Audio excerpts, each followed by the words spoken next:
Because I said what was on my mind. I made a lot of enemies. I made a lot of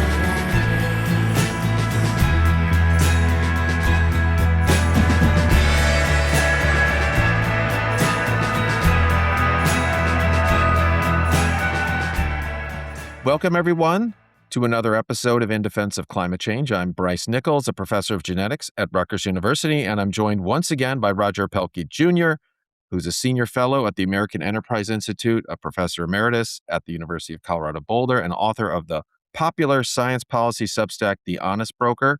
His work focuses on the intersection of science, policy, and politics, particularly in the areas of climate, energy, innovation, and sports governance. Roger, how are you doing today? I'm doing well. It's a nice, bright, sunny day in Boulder, Colorado. That's wonderful. We also have a nice weather here in New Jersey. I don't want to compete with Boulder, but I'm just saying. But today we're going to talk about an essay that you published back in June, which was titled "Another Pillar of Climate Advocacy Collapses." The 2004 Stabilization Wedges paper wrongly told the world that we had all the technology we needed to solve climate change. We just learned it was ghostwritten by BP. Your essay was prompted by a recent ProPublica investigation into this paper that we're going to discuss today, and I'll get to that in a second. So can you begin by first explaining what the Stabilization Wedges paper is? Yeah, and this goes back, more than 20 years. So people who came to the climate issue since then. This is deep history, but it's very hard to overstate how influential this particular paper was, maybe for a decade or more. Not so much in science, but in public communication and policy related to climate. So the Stabilization Wedges paper had this notion that to stabilize concentrations of carbon dioxide. So this is before we talked about net zero emissions, and the idea was we were going to stabilize the amount of carbon dioxide in the atmosphere. We needed to have emissions growth stop by 2054.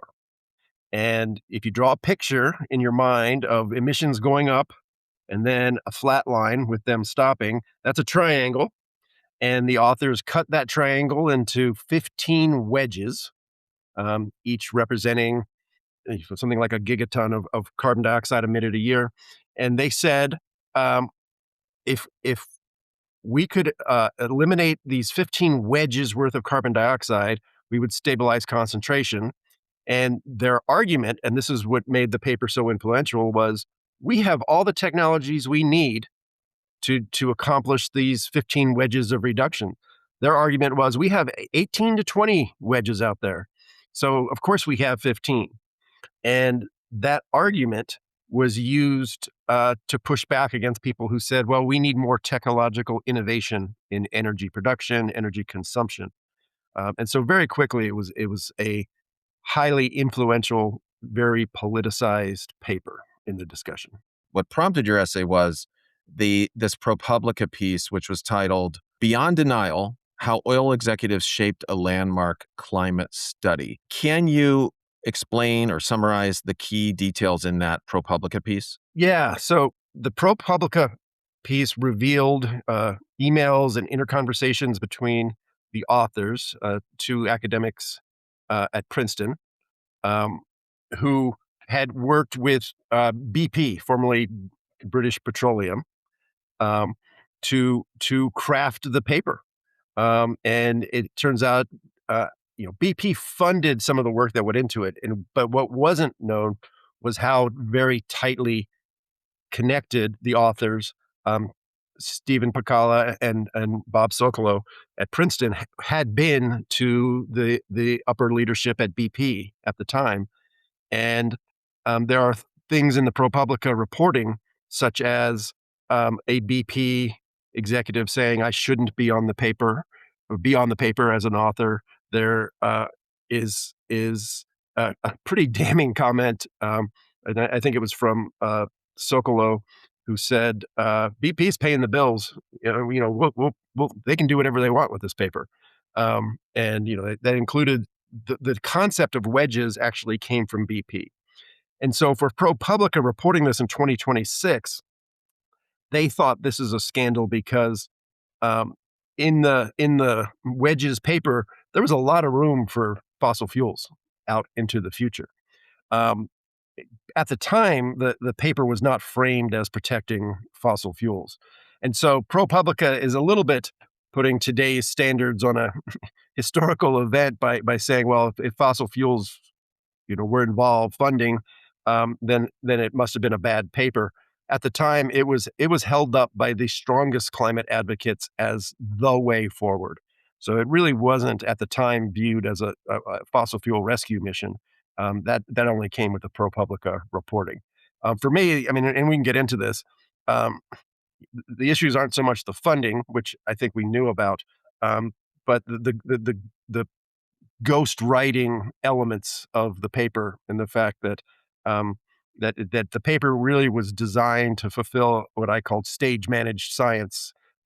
It wasn't a fully a scientific endeavor. It was meant to shape the political discourse, which it did overwhelmingly. And you have a quotation in your article that one of the authors in 2008, so 4 years after this paper was published, has said that the purpose of the paper was narrow and simple. We wanted to stop the Bush administration from what we saw as a strategy to stall action on global warming by claiming that we lacked the technology to tackle it. I wanted that to stop, and the paper for me was surprisingly effective at doing that. So do you want to comment on that? Yeah. So in the late 90s, early 2000s, Marty Hoffert, Ken Caldera, and colleagues published a series of really fantastic papers on the magnitude of the energy challenge involved with decarbonizing our economy. And basically, what they said is, um, in a round number, we need something like a nuclear power plant worth of carbon-free energy deployed every day out until 2050. They didn't use that quantification. That's my quantification based on their numbers. Um, and and when the Bush administration came in, the George W. Bush administration came in, they said, well, they seized on that, and I think it's safe to say they weren't super excited about climate policy. To say, well, we can't have deep emissions reductions because we don't have all the technologies we need yet because the challenge is so big. And so right away, the idea of innovation and technology became framed in this kind of partisan back and forth. Republicans wanted innovation, and then Democrats decided that we had all the technologies we needed. And so um, this paper, and as you quoted, even in 2008, one of the authors admitted that the idea was to stop the Bush administration from saying we needed innovation. Um, it seeped out into the broader discussion of climate policy, where if you were, and today it sounds bizarre, but if you were for technological innovation, you were a climate skeptic and against climate policy. And if you were opposed to innovation, you were a good guy. So it was a weird framing from today's perspective, but that's kind of how things set out based on those papers. Right. So let's get into that a bit, because you talk about how this framework, the idea of these wedges, and we have the existing technologies, we just have to sort of fit the pieces together properly or whatever, became a major like intellectual driver for philanthropy and advocacy about climate policy. So um, how did that happen? Who were the organizations involved? And then I guess how did that play out with respect to, like, as you discussed, silencing of people who disagreed with the premise of this Wedges paper? Yeah, and full credit to Matthew Nisbet, who's a professor these days at Northeastern University. He did a report called Climate Shift, 2011, maybe 2012, that kind of explored the coalescing of philanthropists and billionaires in the climate movement in around 2007, 2008. They put together a document called Design to Win, and it's the big funders, like MacArthur, Bloomberg Philanthropies, and others, who are still active in climate. And the purpose of that effort was to say, well, we have a lot of money, but we all fund our own things and we push and pull in different directions. We need a central organizing strategy for the climate movement and for philanthropy, which drives obviously a lot of advocacy and policy research. Um, and the Wedges landed right in the center of that design to win strategy. And the idea was, um, you know, the report acknowledged that technological innovation is a good thing, but it was secondary to the need to deploy existing technologies that we have for emissions reductions.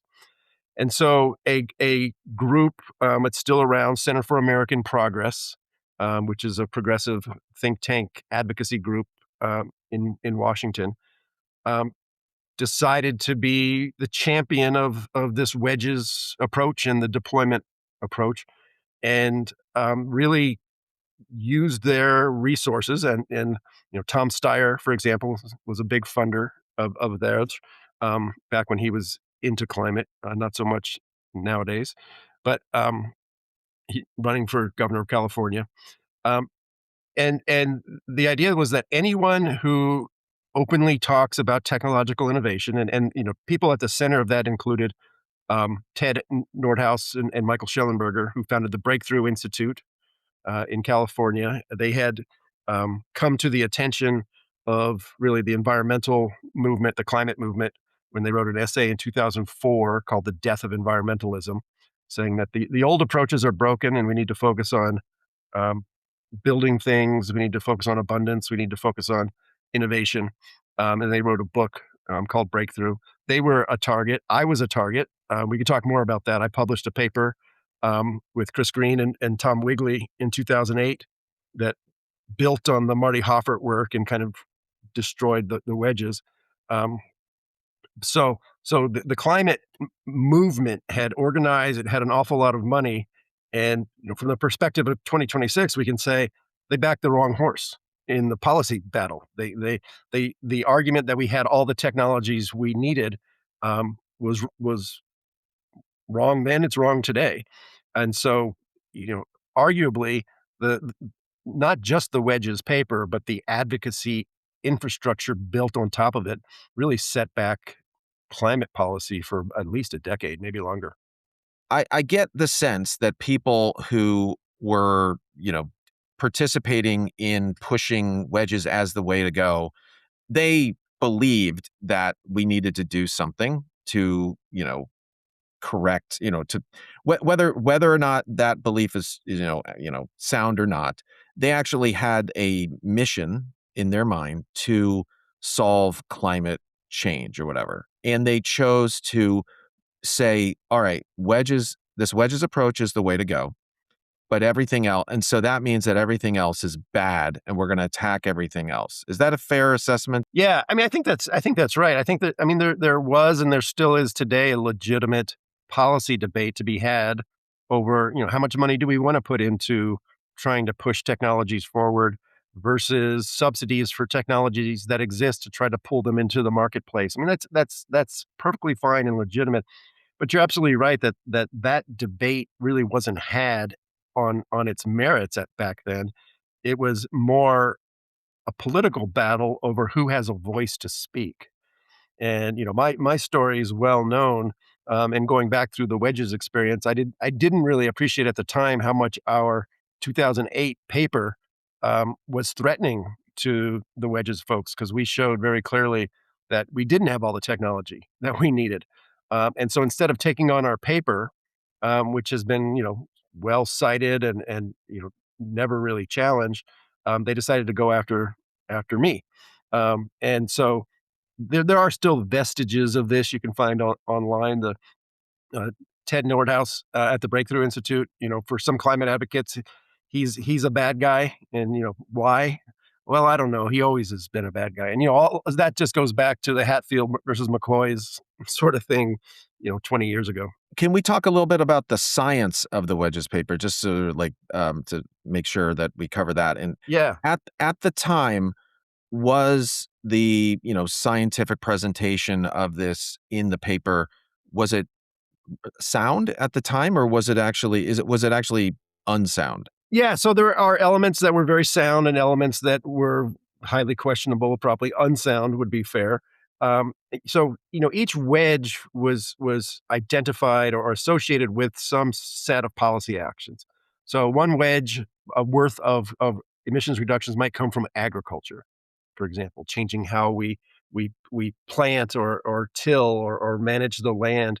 Another might have been associated with solar energy. So solar energy replaces coal or nuclear on the grid. One that ProPublica singled out, and I think is probably very fair, was carbon capture and storage. Carbon capture and storage is the idea that we will pull carbon dioxide from the effluent, the waste from fossil fuel plants, natural gas or coal. Think of the smokestack, and you put a vacuum cleaner on the top, and you suck the carbon dioxide out, and you put it somewhere. That technology did not exist at scale. It does not exist at scale today. And so the idea that it was uh, in the wedges was pretty unsound. It didn't represent a wedge. So um, really, the wedges paper was um, less about science and presenting new information than packaging existing information in a very marketable package that happened to be in in science, which is give it a blessing. Board games were made out of it. You and your kids can sit around the table and decarbonize the planet.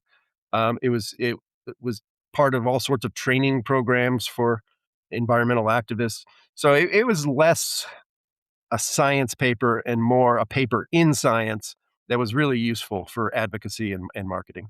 Ah, okay. That's a really critical thing to say. And this is something that I find coming up again and again, and something that I believe is the scourge of science. And Yeah. even in just conversations with my colleagues about just research and how to get people interested in research, I keep pushing back.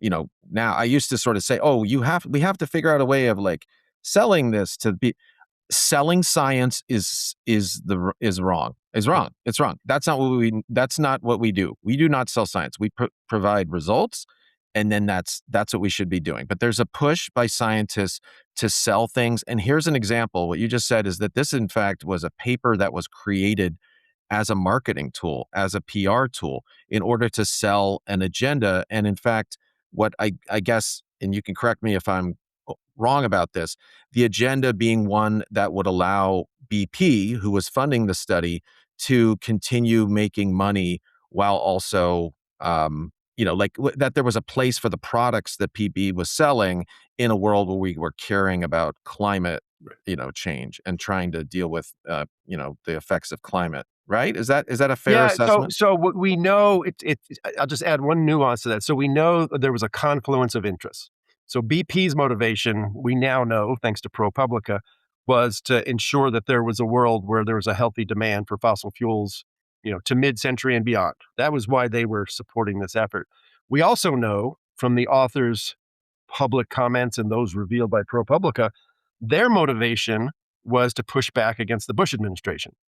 And so the paper served two functions at once. That it was useful in trying to silence the Republicans who were saying we need more technological innovation, and for BP, who may or may not have cared about that debate, they just wanted to make sure that the fossil fuels were still flowing out to mid-century. And so the paper served both of those purposes. Can you just comment real quick on what the actual like financial ties between the authors of the paper and BP was? Yeah, I'm not too into those details. I know BP had significant funding of the Princeton Center, where Pakala and Sokolow worked.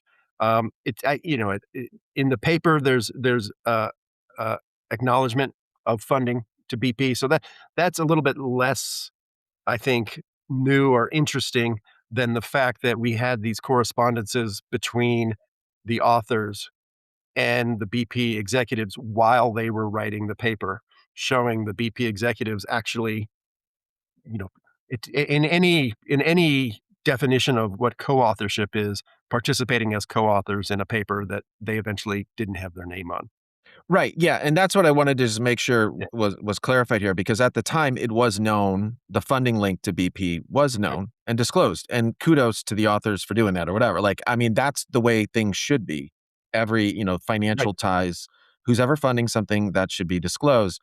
The issue that was revealed in the ProPublica article, as we'll talk about a little bit more and tie it into some of the more recent developments in another issue that we discussed with relation to COVID origins, is the idea that there was unacknowledged input Right. from executives at BP as to what the content of the paper would be.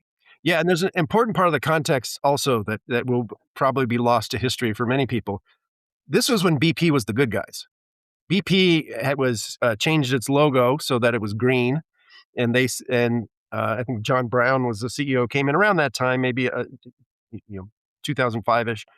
He said, BP stands for Beyond Petroleum, not British Petroleum, Beyond Petroleum, and so the idea that BP was funding this paper at the time, I don't recall anyone raising any issue about that at the time. These were the good guys. They're the energy folks who are transitioning the energy system. So the perception at the time, unlike in the ProPublica article, the perception was BP was a good guy. And so the idea here is that you have a paper funded by BP that's written and then used in, presentations by the executives. There's a board game made. Now we have philanthropic organizations, taking it upon themselves to say this is the way forward, and other, people that are saying no, we really need to, also be innovating to develop new technologies. Not only are those, well, I guess the thing is, it's not, like I said, it's not just a disagreement, but there's active attacks and silencing of those opposing voices. Can you just maybe briefly mention some of the stuff that happened to you? Yeah, I mean, so the Center for American Progress had a unit inside of it called Climate Progress, and Climate Progress. This was the era of blogs, so we call them Substacks or similar today. But this was a big era of climate blogging, and they had a blogger named Joe Rahm, who really was the center of discussion on climate policy. He used some kind of voice to text software and pushed out 10,000 words a day, and he also was very pugilistic and very aggressive and very political. And I counted it up at some point that they had written something like 160 blog posts, articles about me over this period, most of them in 2008, 2009, about our paper. It was called Dangerous Assumptions. Um, but they had 7 authors, including like Matt Iglesias when he was an intern, and a few people that have gone on to climate advocacy careers that people would recognize. Um, and I know this because in the Hillary Clinton WikiLeaks that were released in 2016, there's a message from one of the Center for American Progress staffers to Tom Steyer, the billionaire, thanking him for his funding that allowed them to deplatform me. So, the fact that there was an organized campaign against me at the time, I was young and naive. I thought, oh, my ideas must be so important that they're writing 160 articles about me. No, it was an effort to try to clear the playing field. So, but there's, the stories I can tell about those days are are many. Well, you also used the phrase climate McCarthyism in your essay, right, to describe what the Center for American Progress and in particular this guy Joe Rahm was Yeah. doing. Yeah, that came from Ted Nordhaus and Michael Schellenberger. I think they wrote 4 pieces about Rahm and how he poisons the whole discussion around climate. So if anybody wants to Google climate McCarthyism, they'll find that series of articles, which have stood the test of time pretty well, I think.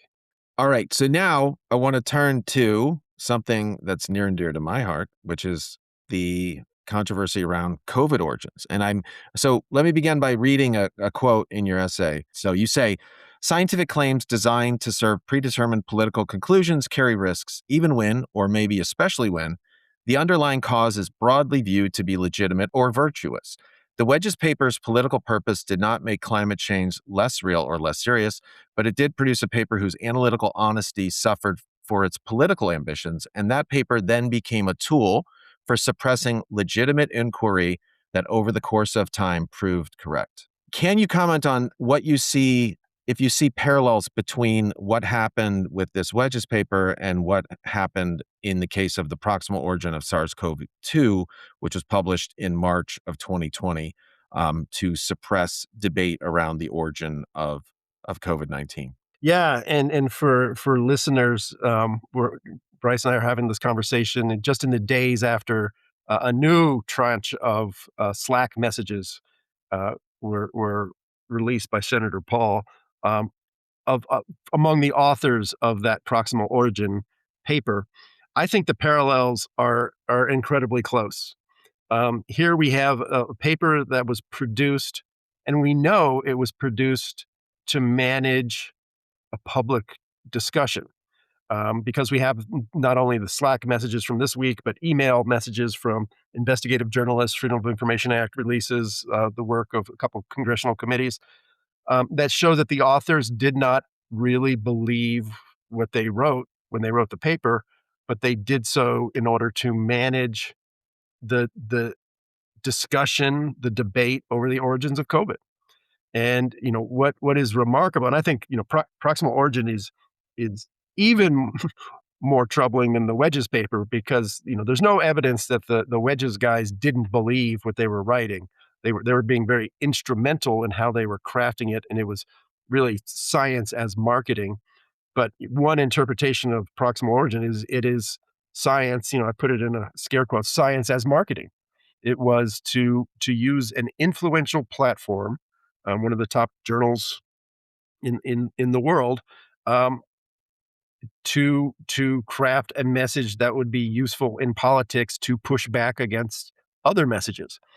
And just like the Wedges paper, Proximal Origin has been extremely successful in derailing a discussion about the origins of COVID that would be fair and have a wide range of views. And I think that's turning now that these messages are out. I had a colleague, I don't know, text or email me yesterday after he read my piece on the Slack messages, and he said he's finally convinced that proximal origin should be retracted. I was convinced early on, but for those who have kind of held out the hope that maybe this was real science and there was some sincere belief there, it's very hard to keep that going now. The other component with proximal origin is the aspect of ghostwriting. The equivalent to BP, I guess, might have been the U.S. government officials, head of the Wellcome Trust, who participated in helping these scientists come around to the idea that a paper should be written and what it should have in it. And I've written about this, and I prepared congressional testimony on this. If you take a look at the messages, it seems very clear to me that at least one of those people, head of the Wellcome Trust, should have been listed as a co-author for the role played, just like the BP executives should have been listed as a co-author in the Wedges paper.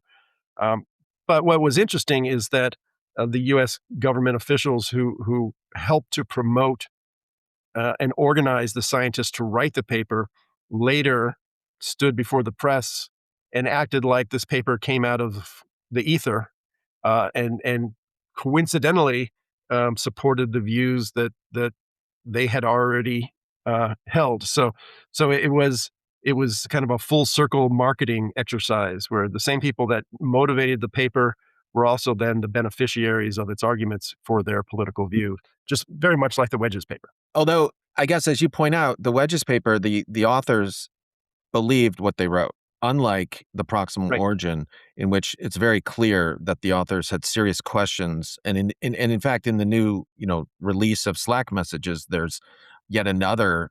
There's a specific mention by Christian Anderson that one of the statements they made in the paper was false about whether or not research of this kind was going on over the world or just in China, Right. at the Wuhan Institute of Virology. And this is so in that case, there's scientific fraud. In my opinion, Proximal Origin is simply scientific fraud.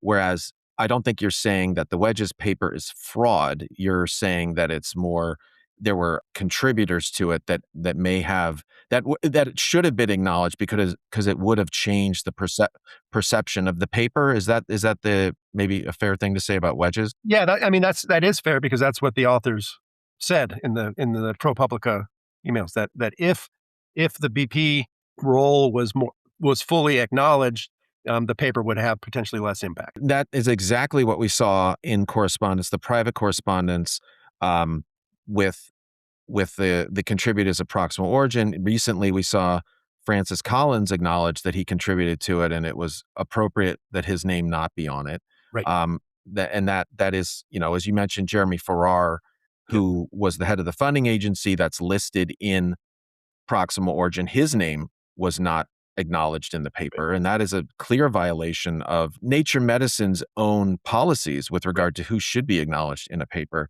And I guess just to put a final point on that, both you and I have publicly stated that we believe Proximal Origin should be retracted. Right. And in fact, I think, did you sign both? Or no, you signed one of the letters that was sent to Yes.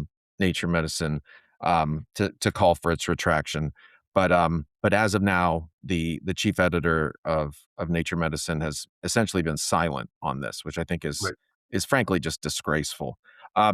With that in mind, in your essay, you state that you think science should investigate the paper based on the allegations in ProPublica and potentially, issue some sort of comment or even potentially retract it. Do you want to say something about that? Yeah. So if these big journals have public and policy impact that is way outside their role in advancing science. I think let's just put that on the table.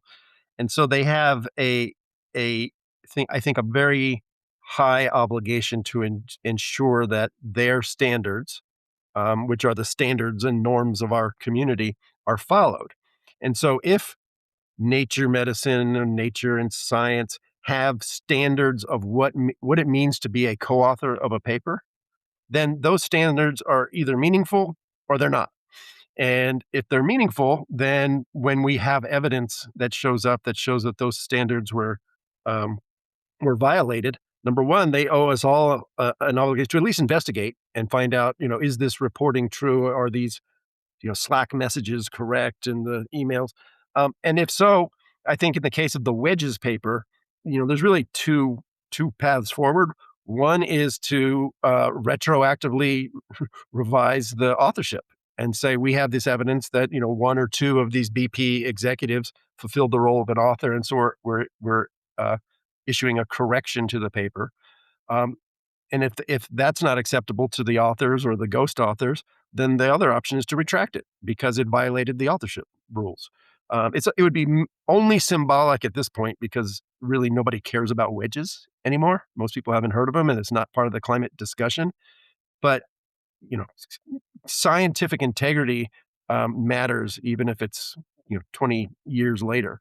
So I feel the same thing about the Nature Medicine, that Nature as an institution should open an investigation and report back to us whether they believe the authorship guidelines were violated, and if not, why not? Because it seems pretty straightforward based on the information that is now out in the public.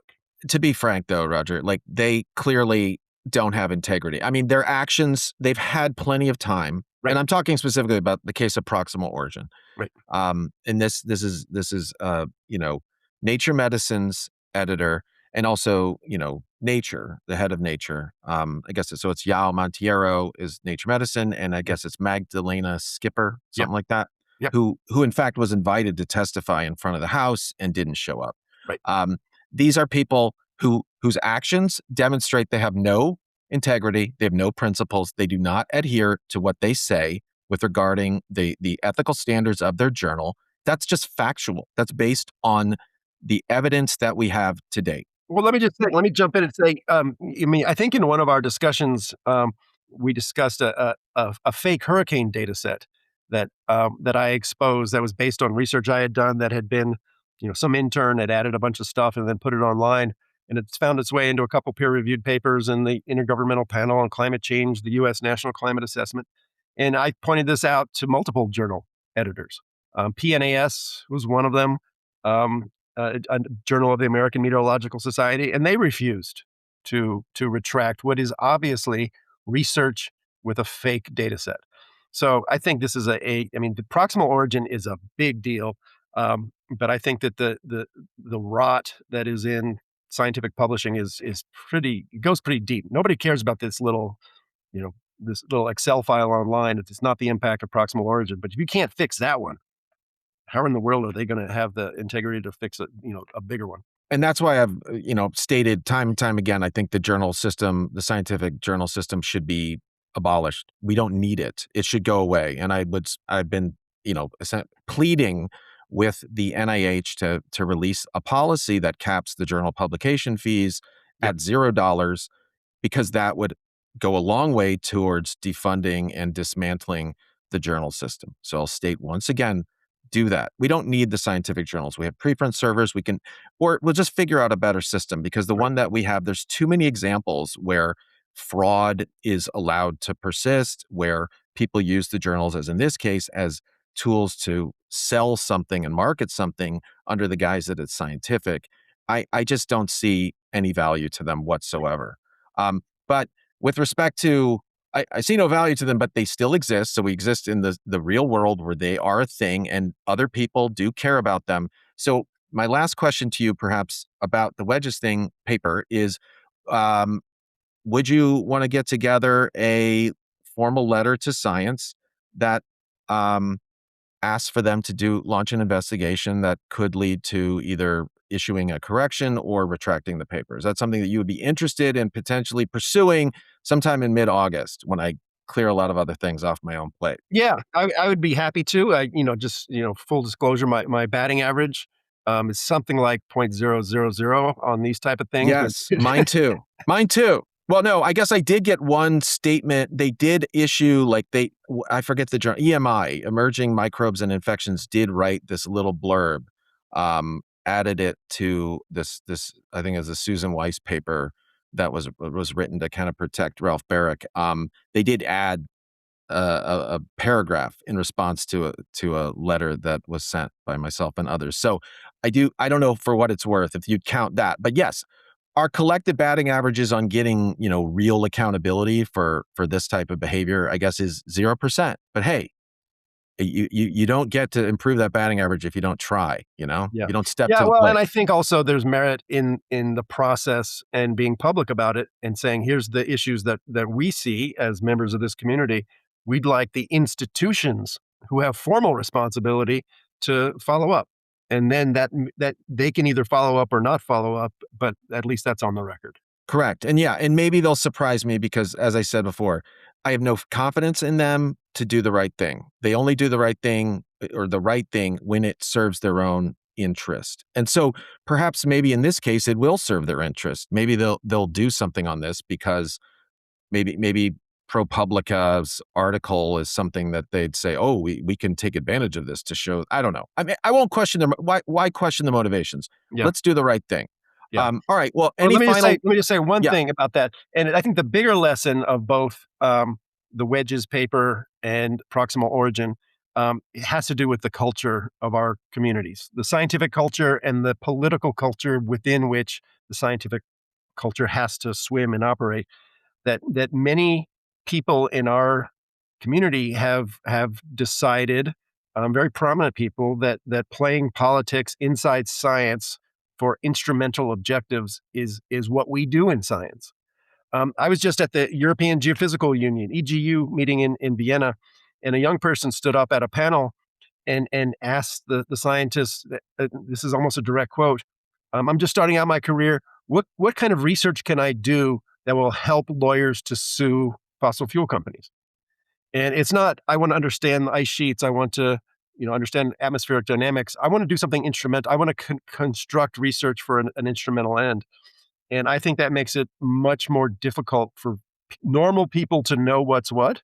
But I think more importantly, it means people often have a legitimate reason not to trust us, because they might think, oh, they're just marketing. There's a lot of fantastic science that's out there, but if a small part of it is about marketing and suppressing other views, that contaminates everything, the good and the bad. Yeah, that's a big problem. Absolutely. That the idea that like the reason that you're doing science is for some preconceived agenda is wrong. I mean, that's not science. So, okay, thank you again, Roger, for joining me on another episode of In Defense of Climate Change. My name is Bryce Nichols, and until next time, take care, everybody. One